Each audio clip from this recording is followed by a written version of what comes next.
Hello, today is November 15th, 2020. Most of my videos are usually centered around the signs of the times, um, where I'll discuss doctrine. Today is going to be a kind of different video, although it's definitely certainly doctrinal related. As we know, the first principle of the gospel is faith in the Lord Jesus Christ. It is the defining principle of the gospel. It's the first principle of the gospel, and everything is an appendage to it, because ultimately our study and focus is Jesus Christ. Recently, I had a faith promoting experience which finally came to fruition after many years. And I promised to God at the beginning of this year, when things really started to ramp up before the coronavirus, that if God would see me all the way through, then I would tell this story to everyone that I could, specifically and purposefully to show the world that God really is a God of miracles, and that we, like Moses of old, can have our own Israel versus Egypt experience. Essentially, when Moses went into the court of Pharaoh, he was an excommunicated reject from the family and the government of Egypt. He was completely rejected in every way, and he had zero odds, statistically speaking, of freeing the Israelites. Well, as we know, when you have God behind you, it doesn't matter what your odds are. So I'm going to be a little personal today, and I'm going to talk about some events that have happened over the course of the last few years that have finally led me up to where I am today, and my own personal Moses versus Pharaoh experience with faith as the defining principle. 3.5 years ago, I got my degree from UVU in criminal justice. In 2013, I had started working for a parking enforcement company, and I would work strictly commission job, booting and towing cars. And I had every intention of becoming a police officer. Now, I made really, really good money in parking enforcement. Very good money. And it was so good, in fact, that usually in every September or October, I would make $8, $9, $10,000. It was really, really good money. But it wasn't a career job. It was definitely not a career job. So 2014, I applied for the California Highway Patrol. That didn't happen. A year later, in 2015, I applied for another police agency in Utah. That didn't happen. The irony was, the one in Utah actually had an easier hiring process than the one in California.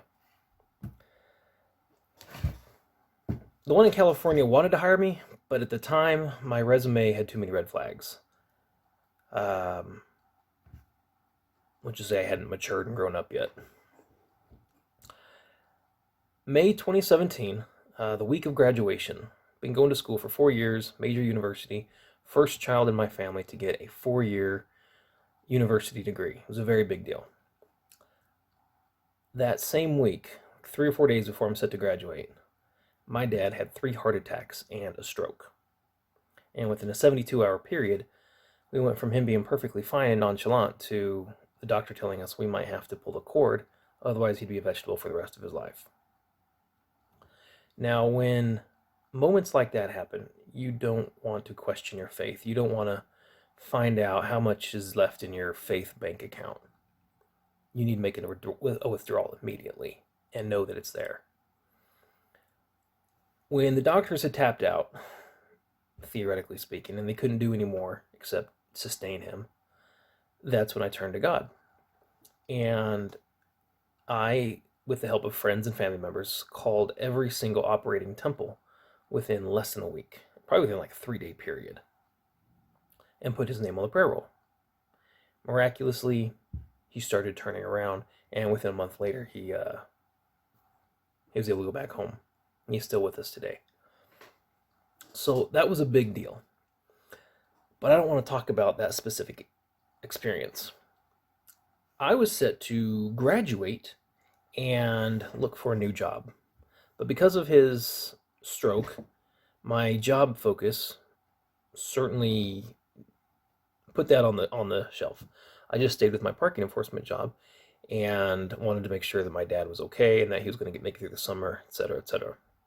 Well, 8 months later, things are finally dying down. In the fall, my last, doing parking enforcement, it was the busiest time of the year, so you can't really look for, do job searching during the fall. Early spring 2018, March 2018, I decided to apply for another Utah police officer job, and the odds were completely in my favor. I mean, it was like 99% odds or more I'm going to get this job. When I showed up for my written exam, there were 2 other people there. And the person conducting the job interview said, "We have 6 available openings. You 3 out of all the applicants are the only qualified individuals. If you guys pass your written, and if you can pass your physical, you're all but guaranteed a job." I did that. Passed my physical, passed my written exam. The next day I went in for my face-to-face interview in front of six active officers. Nailed my interview. And I'm not saying that naively. I was watching their body language and the smiles that I was getting. I could tell that I was making good remarks and I was making a positive impression.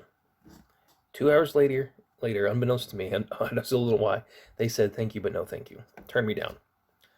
I was like, okay, this is kind of frustrating. Well, my wife and I were still at my park enforcement job, and we're making good money. We decided to, hey, let's finally look into buying a house. We made a couple offers on a house. Nothing happened. Couldn't find a job, or couldn't find a house. Couldn't buy a house, so we just stayed where we're at.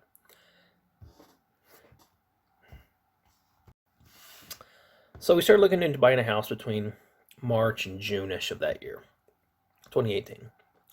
April 2018, I'm sitting at work on break one day, and I'm reading a talk from Sister Nelson, one of her talks that she'd given recently.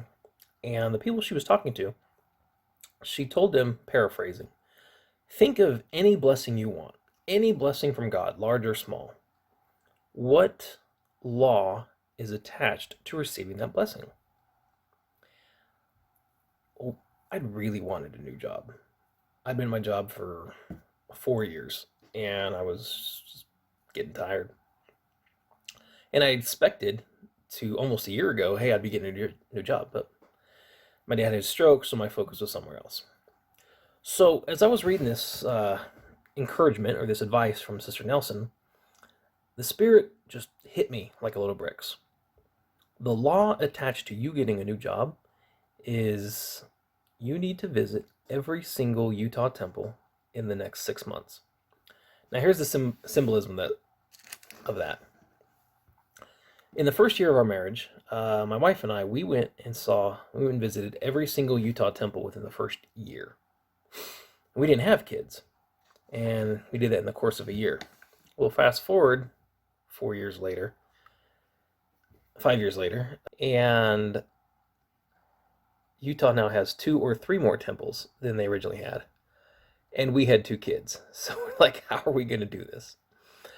But we did it. We visited every single temple and performed an ordinance, accepting only Manti. And what we did with that was we took the whole family to the Manti pageant and walked around the temple grounds and whatnot. And we considered that our temple visit with our family. But there were times when my wife and I would go in and do initiatories and come out, and then my wife would go in while the other one, we're watching the kids. But we visited every single Utah temple. That was a big experience for us.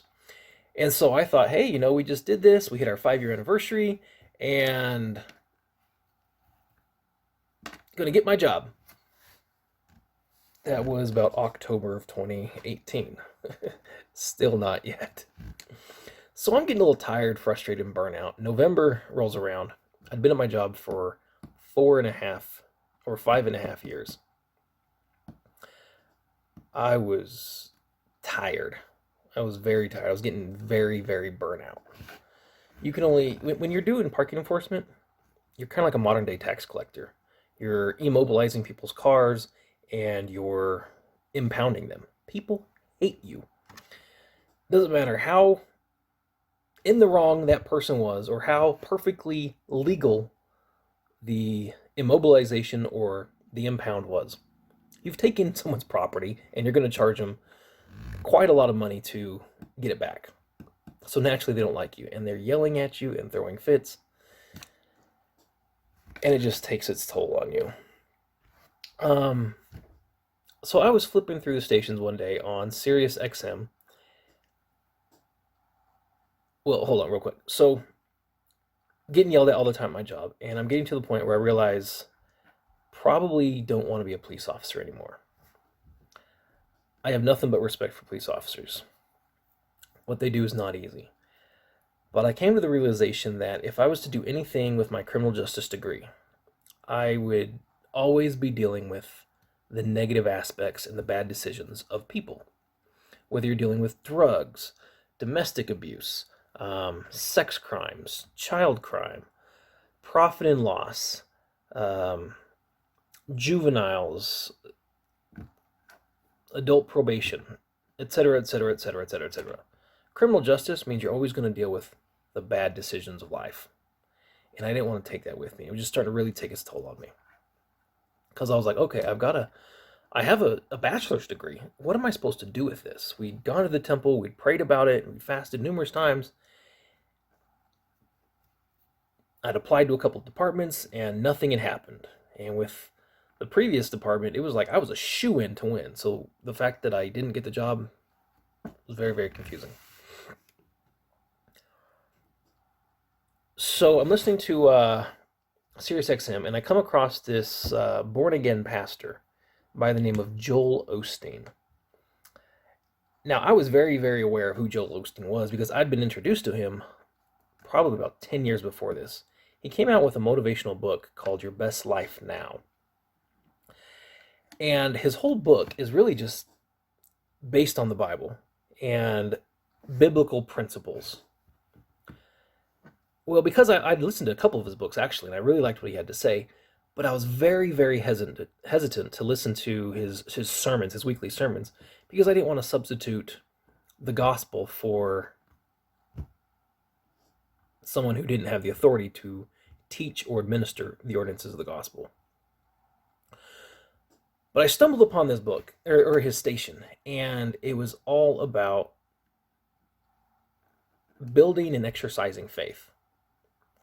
Accepting the last minute or two of his sermons where he invites the congregation to accept the Lord Jesus into your heart. 29 minutes out of his 30-minute seminar or speech, sermon, whatever, is, in my personal opinion, building faith in God, building faith in Jesus Christ, and here's biblical and personal stories of God's power and deliverance. Now, we know that faith is the first principle of the gospel. And as such, we could study it and study it and study it and study it and barely scratch the surface. So in all my free time in my job, I started listening to this sermon over and over, his sermons over and over and over. Not substituting it for sacrament, for Sunday school, for general conference, or the prophet, nothing like that at all. To me, it felt like I was taking a college course on developing and increasing faith. And that's really how it just affected me. I would listen to this day in and day out. How God loves you, how God wants to deliver you, God's delivering power. It was at this time that I started thinking very seriously about my own Moses versus Pharaoh situation or experience. Because as Joel would teach, God is the God of the universe. He has all power. Everything bows before him. There's not a single thing that he can't do. And so I started thinking, God, I don't know what job I'm going to have. I don't know where I'm going. You do, and I know you can get me there. Well, he had one particular sermon which just really struck me personally. Almost like God had specifically prepared this talk for me. He talks about how young David is sitting out in the fields, tending the sheep while his brothers are in the military of King Saul. So David's like, I know I have more going on, but I'm stuck here in Nowheresville being obedient. And that's how I felt in my job. I was just stuck there. I was burnt out, but I'm doing what God wants me to do, waiting for that delivering moment. And he talks about how one day David's out in the field and he sees this rider just come running up on his horse. David, your dad wants to talk to you immediately. He's like, okay, what's going on? And he goes back home and he finds out that the prophet Samuel is there, who later anoints him to be the future king of Israel. And he talks about how David was suddenly called into the house. He was suddenly asked to be part of the crowd. He went from a nobody to a somebody overnight. So that just started building within me. God knows who I am. He knows all the time my wife and I spent at the temple, all the sacrifices we made to go to school, to take loans, and to interview with jobs that are going nowhere. So this all started around November 2018. January rolls around, 2019, and we decided to have a dinner that I called the Year of Yes. It was also based on one of Joel's sermons. It essentially was, we were just having a sort of a Thanksgiving dinner to tell God, thank you for everything that you've done for us and for the blessings that are coming. I thought 2019 was going to be the year that God was going to say yes to me. It kind of felt like the year that God said no to me. By the end of the year, it was a very, very rough year. And it started to get really, really rough in March of 2019. By this time, I was just in love with listening to Joel's positive sermons about life's going to get better. And again, I don't substitute this for the gospel in any way. For me, it was like just listening to a motivational speaker, whether it's Tony Robbins or Zig Ziglar, or a list of countless other motivational speakers. Joel Osteen, the way he talks and uses biblical principles, just spoke to my heart. And so I started listening to him a lot. March 2019, and a major, major misunderstanding between something I had done and said was totally misinterpreted by my coworkers and my boss. Long story short, I was suspended for a week. But it was actually a blessing in disguise because it finally forced me to kick my job search into full gear. Up until then, I'd only applied to 3 different jobs, 3 different companies. And by this time, I knew I didn't want to be a police officer, but I'm starting over in my mid to late 30s. Like, what am I going to do? Did a massive inventory of my strengths, my weaknesses, my interests, my hobbies, my passions, my goals out of life, an extremely exhaustive inventory. And I finally came to the realization that I wanted to be a flight attendant. Seemed really good, seemed to work for my personality. A couple of problems arose almost immediately. The first 2 to 3 years, you make zero money. I mean, it's like crap money. It's bottom of the line. You don't make money. But again, it's a career job. You're starting, you incrementally move up. The other problem was even bigger than the first one. Industry-wide, they only hire about 1% out of the approximate 100,000 applications they get each year. That was a big problem. Problem 3, it just kept coming. There's only a limited amount of active airlines. If you go to any airport, you're going to see like the same 6 or 7 airports that are there. Nationwide, you've got approximately 20 airlines to choose from. That's really difficult if trying to become a flight attendant because you're extremely limited on where you can go and where you can get hired. Unlike if you have a criminal justice degree, you can go anywhere in the U.S. You have an accountant's degree, if you're a doctor, you can go anywhere in the U.S. it's open wide field. Not if you want to be a flight attendant. So I'm like, okay, God, I feel good about being a flight attendant, knowing I'm going to take a major, major pay cut moving forward, and the odds of me getting hired are just like terrible. But okay. So I came across this webpage that kept track of every single airline in the nation and the world that was hiring. And I checked it every single day for like 2 or 3 months. Nobody's hiring, nobody's hiring, nobody's hiring. On May 5th, I was getting really frustrated, really tired. And up to this point, I had started scouring the scriptures for scriptures on faith. And I had about 100 scriptures full of just faith, from the Old Testament to the New Testament to the Book of Mormon, Doctrine and Covenants. And I posted them all over my room, all over my house, in the bathroom, on the doors, in my car. I would say these scriptures in my prayers. I would speak them out loud. And my faith was slowly just growing in the delivering power of God and in his miracles. So May 5th, 2019, I was saying my prayers, and I felt very prompted to raise my hand to the square and command a blessing that I would receive the specific job I was looking for with a specific dollar amount within 6 months from that day. I did that, and I put it in God's hands. So June, July 2019, companies start hiring. Finally. And I'm finally able to start throwing out resumes.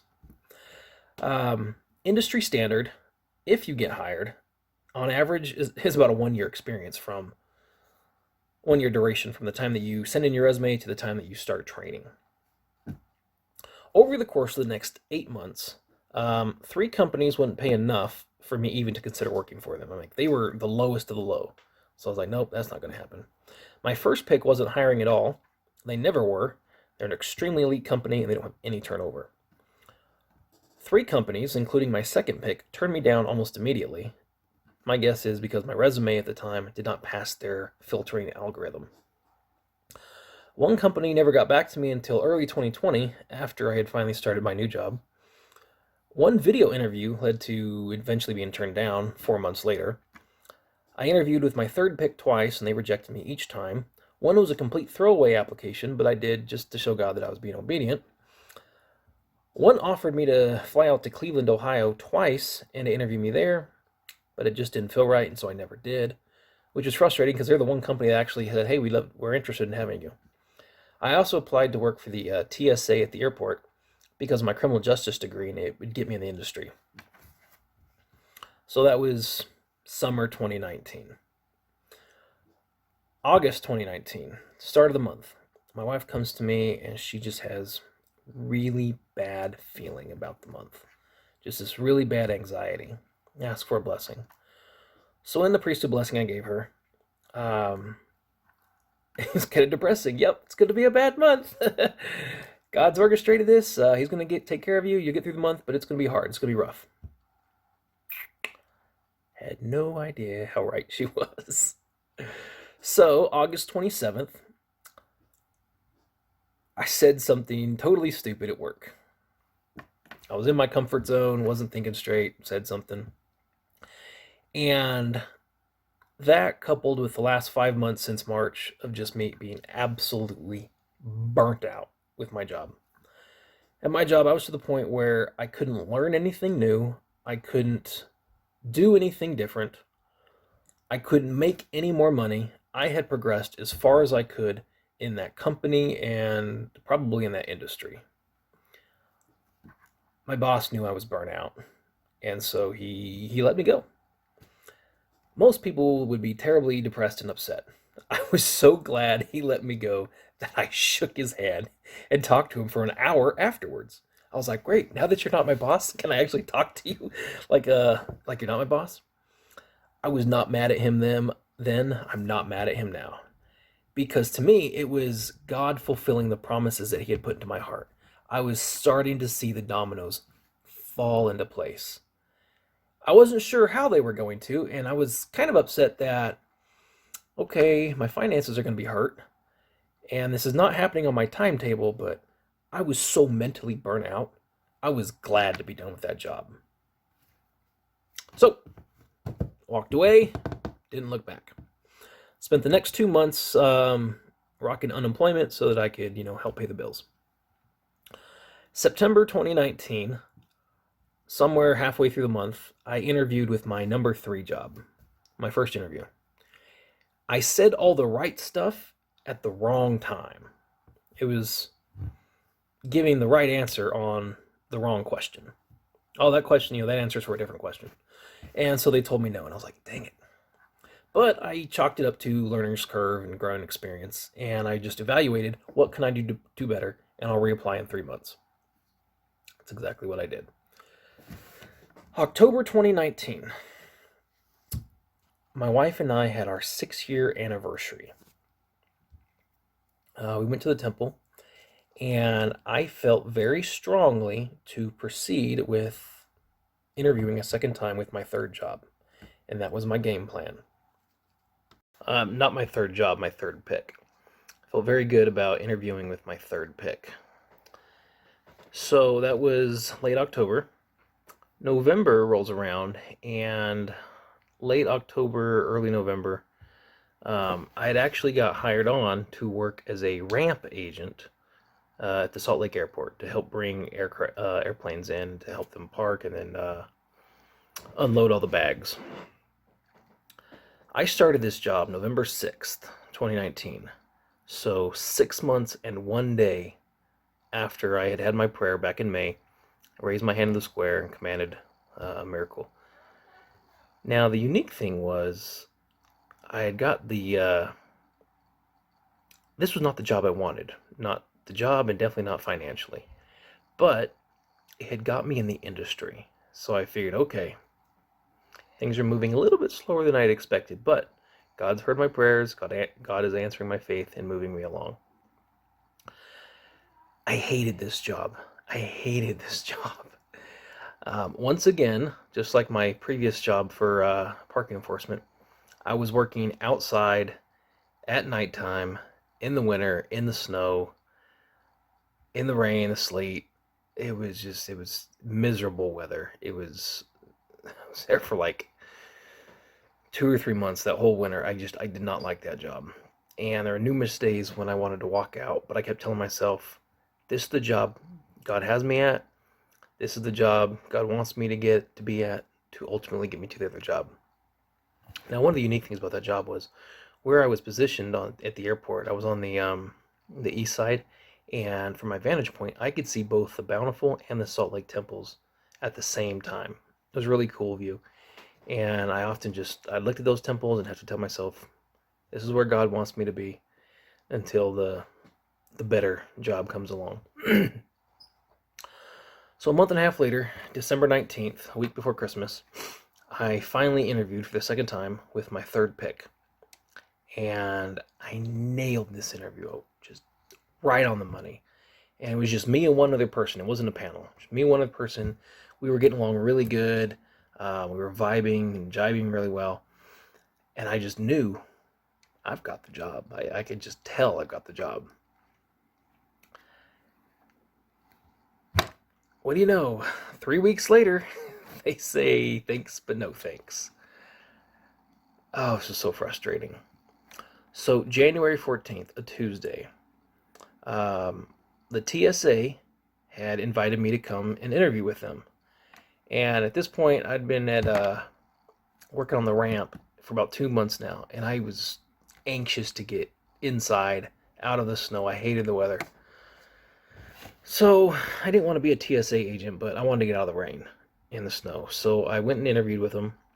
And literally, as soon as I got out of my interview with them, checked my email on my phone, and my third pick had said, no, we're turning you down. And what followed was 2 days of extreme depression for me. I haven't been that low in a very, very long time. I was feeling like God had ignored all of my prayers, all of my faith, and that it just was not going to happen. I got so depressed that my wife thought I was losing my testimony. She was in panic mode. And I had to tell her, no, I'm not losing my testimony. I'm really just depressed because this means I'm going to have to keep working another 3 months, another 6 months, another round before they start interviewing. And I knew the numbers. Only 1%, actually get hired. So I was starting to question things considerably. So my number 3 pick telling me no was on a Tuesday. 2 days of just massive depression for me. Thursday, January 16th. My throwaway pick that I had just thrown out a resume just to be obedient, but thought no way that would happen. Sent me an email, said, hey, we'd love to have you come interview with us in Texas in 2 weeks, day after the Super Bowl. And it was like something just lit a fire within me, and I just knew this is the company I'm supposed to interview for. Because like I said earlier, I had turned down 2 offers to go interview with a company in Cleveland, Ohio.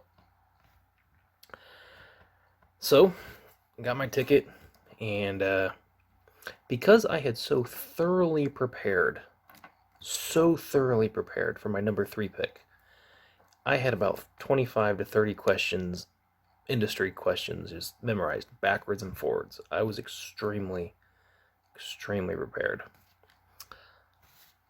I went on YouTube just to get a few pointers on what to expect for the day, and I was like, okay, I know what I'm supposed to do. They were expecting approximately 400 to 500 people show up, and I was like, wow, it's going to be an interesting day. Showtime was at 8 o'clock in the morning, and I showed up at 3:30 a.m., and there was already 40 people ahead of me. I was told once the meeting started that it could last well until after midnight. It was about this time that the last 15 months of reading my scriptures, saying my prayers, listening to Joel Osteen's lessons on faith finally started to come full circle. And I could just feel my faith building and increasing. So the day was split up according to orientation, group interviews, face-to-face interviews, and then if you got offered a job, paperwork. Because I got there so early, I was kind of towards the front of all the interviews. So by the time I made it to the face-to-face interview, I was there with 6 other people getting ready to go in and be interviewed. And I could just feel my faith just rising quickly. It was like I had made months and months and months of faith deposits, and I could finally feel comfortable taking a withdrawal out. I knew things were going to be a good day. And the people that I was with, they were all kind of nervous and anxious, and rightfully so. It's a job interview. And I'm talking to them, I'm just kind of like coaching them up, like, hey, have you guys ever watched Survivor? They're like, yeah. I'm like, here's the deal. We're going in to tribal council right now, and all 6 of us have the immunity necklace around our necks. We are not going home. And they were like, yeah, I like that. That's awesome. Sure enough, all 6 of us got job offers that day. So when I went in for my job interview, I was so thoroughly prepared, I felt like I was interviewing them. I was really just nailing the interview. But I was like, you know what? I've nailed numerous interviews in the past and still haven't got the job. But I never felt as confident or as excited as I did at this particular interview. Sure enough, I got a job offer. And I was like, yes, awesome, amazing. Now, industry standards. Airlines don't give you job offers on the day of. You have to wait 2 or 3 months and check your email before you get a job offer. I got mine the day of. Then the company has different bases where they're based out of. Different like major cities like LA, New York, Denver, etc. And they give you a list of, what base would you like to work out of? And I gave them my list. Industry standards, you never get your pick, and you don't find out what your pick is until the last week of training. I got my base assignment 2 days later, and it was the one that I wanted. It was just like miracle, miracle, miracle. 3 miracles all within a week. I got my job offer, the base that I wanted, and I find out what base I was getting. It's just unheard of. This company was just breaking every single barrier there was. It was amazing. I found out that I would be in one of two training classes, either February 26th or March 26th. Because this was February 3rd when I got the offer, and then February like 5th or 6th when I found out where my base was, I was like, okay, I really want the March class. Found out I was getting the February class. Wasn't super excited because I now had 2 weeks to put my whole life in order. 2.5, 3 weeks. I had to quit my job, and I was sent a massive amount of stuff to study and to get ready for training. I'm like, okay, let's do this. So I put my time in, quit my job, and all but locked myself in this room in my office to study everything I'd been given for about 6 to 10 hours a day.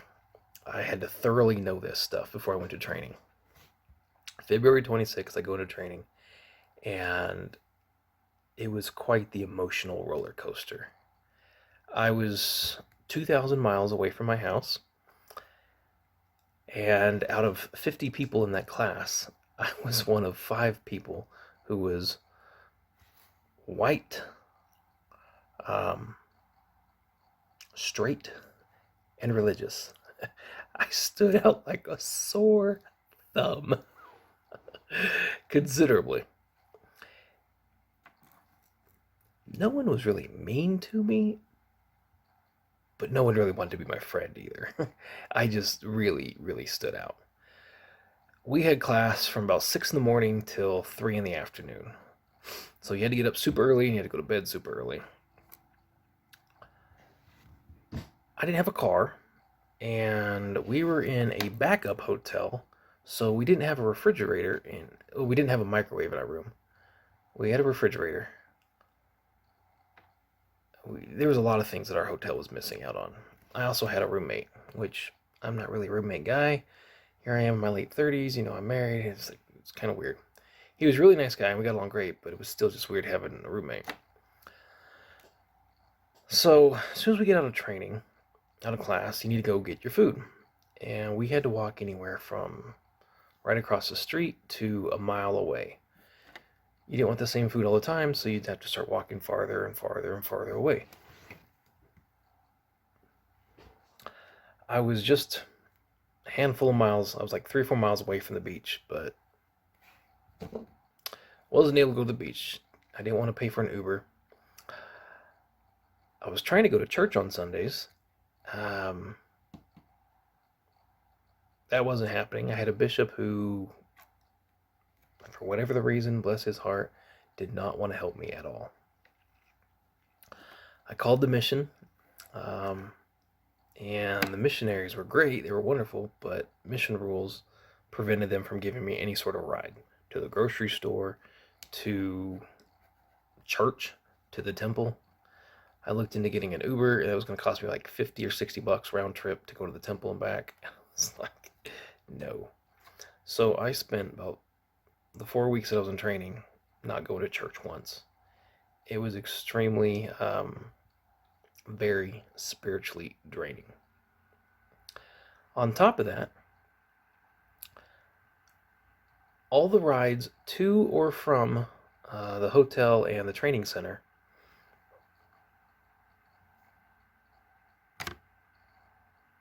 let's just say the conversation had nothing to do with the airline industry. And it was extremely emotionally draining, very spiritually draining.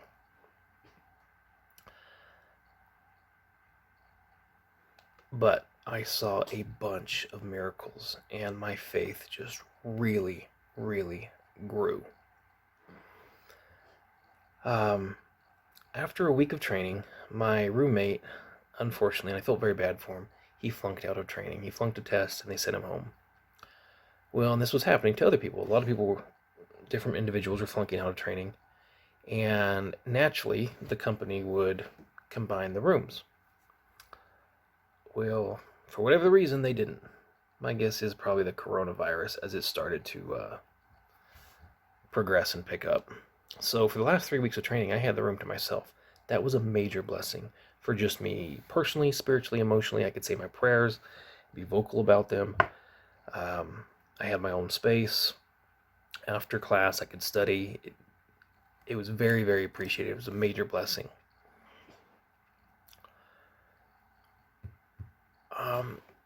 So this was early March, and we had heard about the coronavirus, and it just started to kind of pick up and make news and headlines, but it wasn't full circle yet. March 8th, a Sunday. My day off was supposed to be Tuesday, and I'd been eating a lot of junk food, and I was getting tired of junk food, and I wanted something healthy, but healthy is more expensive.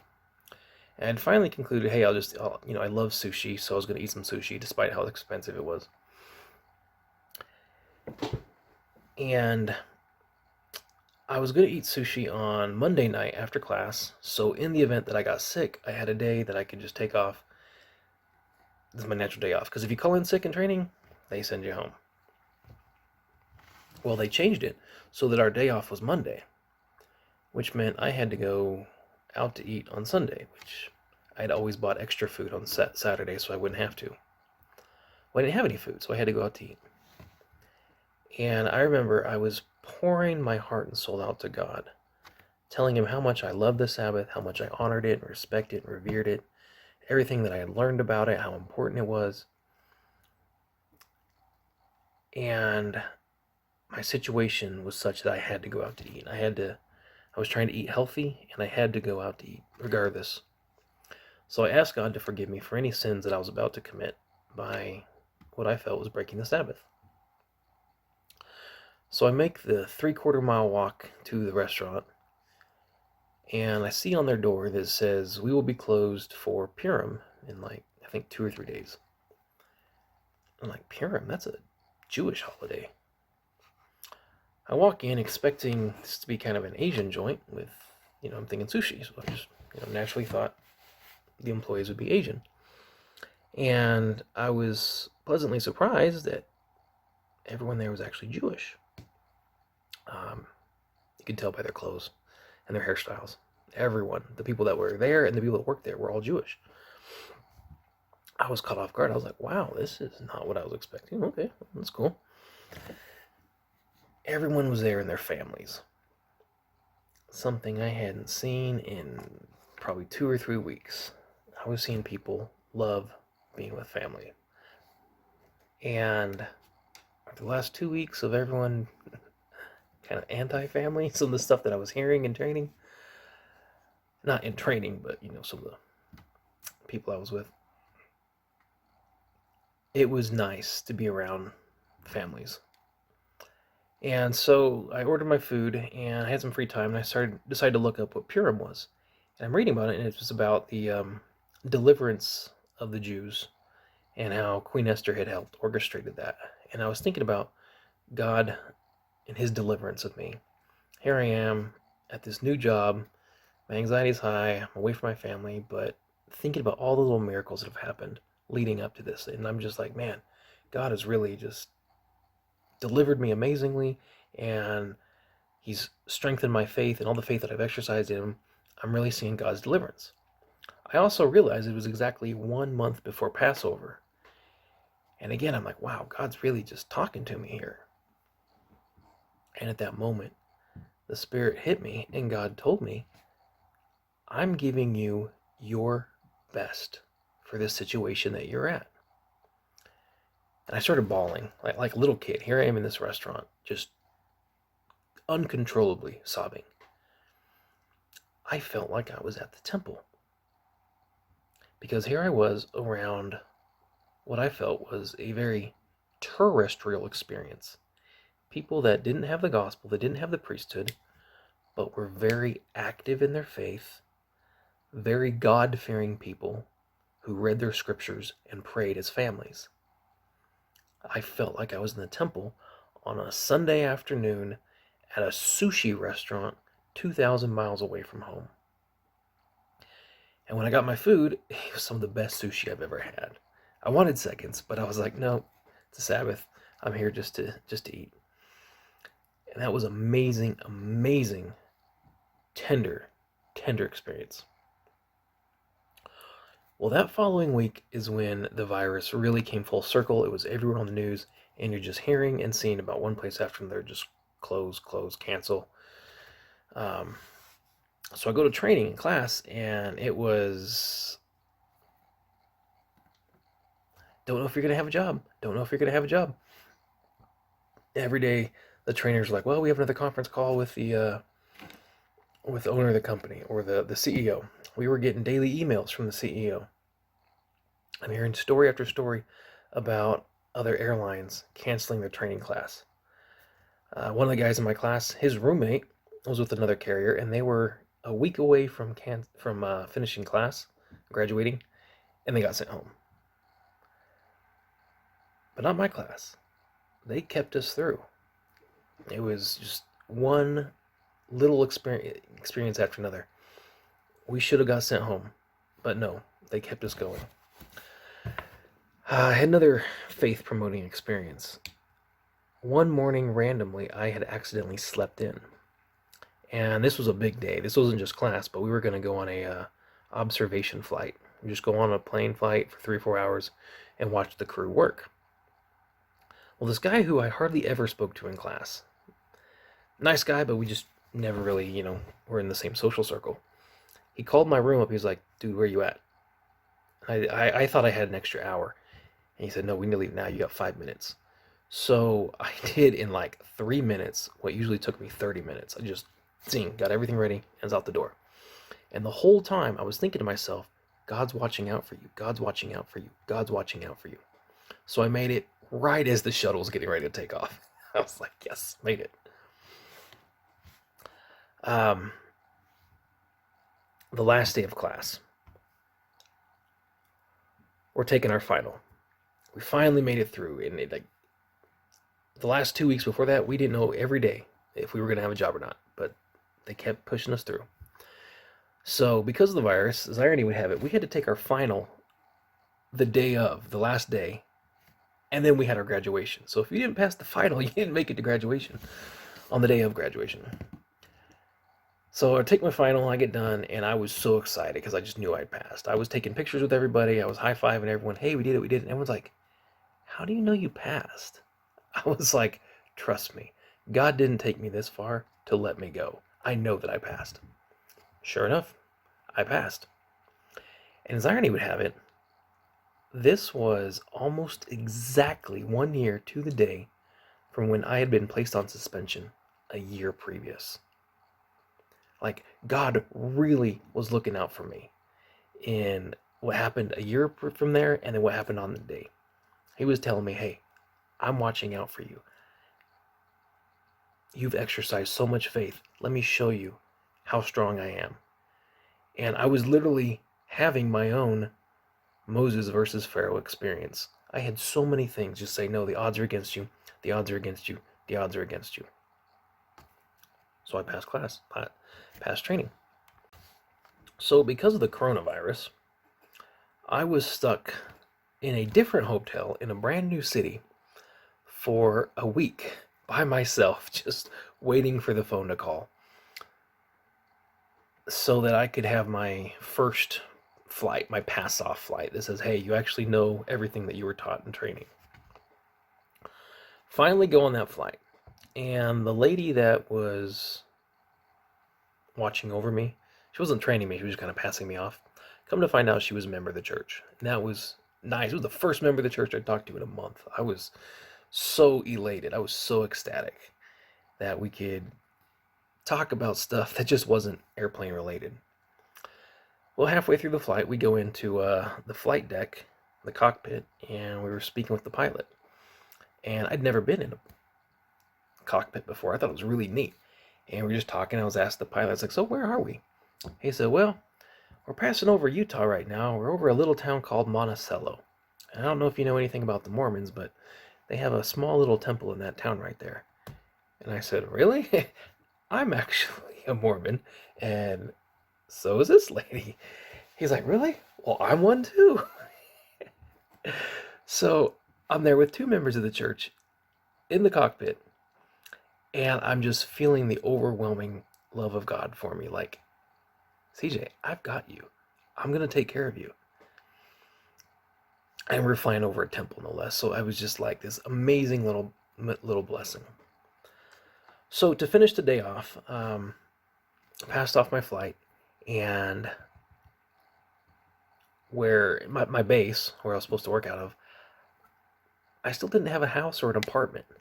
And she was like, hey, I have one that I'm renting if you're interested, really cheap. And I was like, yes, that's amazing. Yeah, absolutely. And once again, that talk that I listened to from Joel Osteen, Called into the House, literally just kind of came into mind, that I didn't have to go looking for a house. A house came looking for me. I was called into the house. I was given a house. I was just seeing these amazing little blessings happen. So once I finally started working, the government had passed the stimulus for businesses and for individuals and families. Part of that stimulus was the airlines couldn't get rid of anybody, couldn't fire, lay off, or furlough anyone for 6 months. So the whole talk of the next 6 months was, are we going to have a job after 6 months?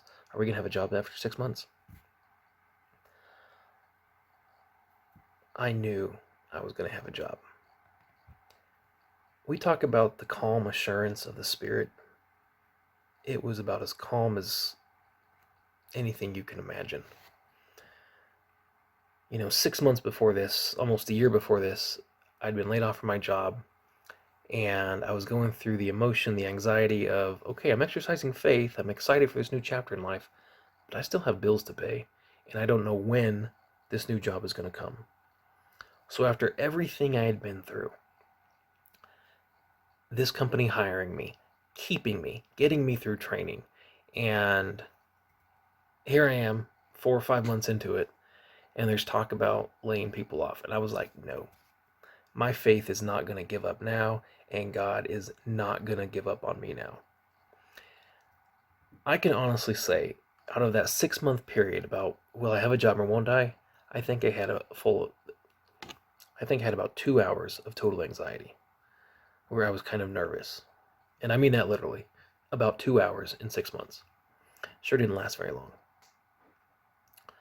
So when we got the official announcement that my company was not going to be furloughing anyone or laying anyone off, I just said another prayer of gratitude. Like, thank you so much, God, for everything that you've done for me.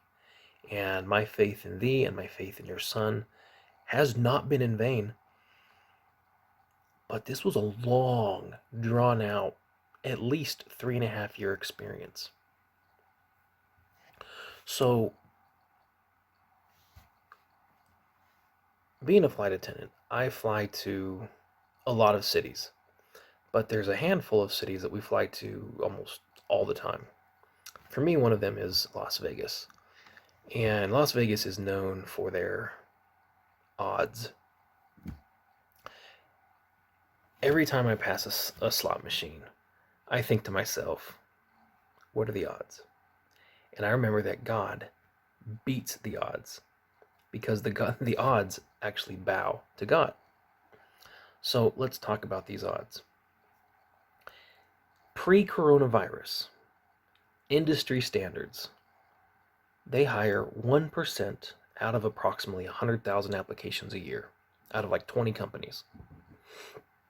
So I had approximately a 1 out of 1,000 shot of getting hired. Then when I got to training and the odds of people flunking out of training, coupled with companies canceling training because of the coronavirus, I had probably a 1 out of 1,000 odds of keeping my job. And then when you go and look at the fact of a lot of companies did after that 6-month government bailout was up, a lot of companies had to furlough and lay off their employees. I was at the very bottom of the industry. I was at the bottom of my job. If there was any group that qualified to get let go, I certainly was in that group. And we didn't. Realistically, these are not exaggerated numbers. I probably had a 1 out of a million shot to get my job and to still be here almost 7-8 months later. That is the God that I serve. That is the God that I worship. That is the God that I love. And is the God that I have faith in. A couple years ago, Elder Uchtdorf gave a talk to the CES talking about connecting the dots of your life. That you can't really understand where the dots go and where they fall into things until after you've actually connected the dots and you can look back on them in hindsight. I've kind of done the same thing. There were times when I absolutely had the odds in my favor to become a police officer. And it didn't happen. This job, I've had every odd against me. And yet, still, here I am still at this job. When we were going to buy a house, we put in a couple of offers, and nothing happened. We didn't know a year and a half later I was going to lose my job and be unemployed for a few months and have to take a major step backwards financially. God knows what he's doing.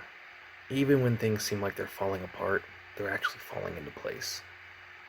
It was a very, very important lesson for me to learn that God knew what he was doing. Even when I was exercising faith, there were days when it was hard. It was very hard to say, God, there's a plan to this. I don't know what it is, but you know what it is. And I'm going to keep moving forward with faith. There were times 3 years ago when I had zero direction.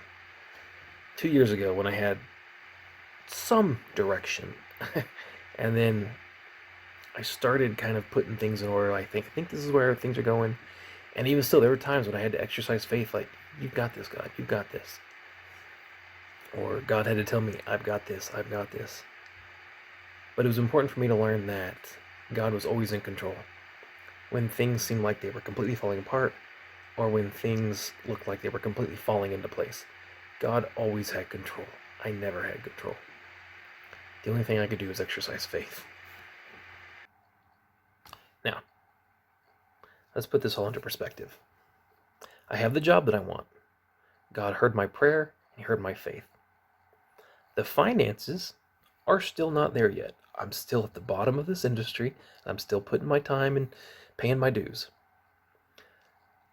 But it's coming. After surviving 1,000,000 to 1 odds, I have zero doubt that God will take care of me or my family.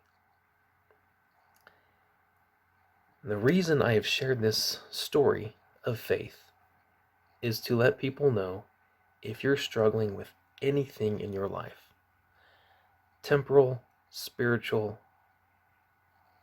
and anything in between, there's a reason that faith is the first principle of the gospel. Because nothing can happen until we believe that God, through his Son, Jesus Christ, can, will, and wants to perform miracles in our life. Thank you very much for listening, and I hope this story has built up your faith.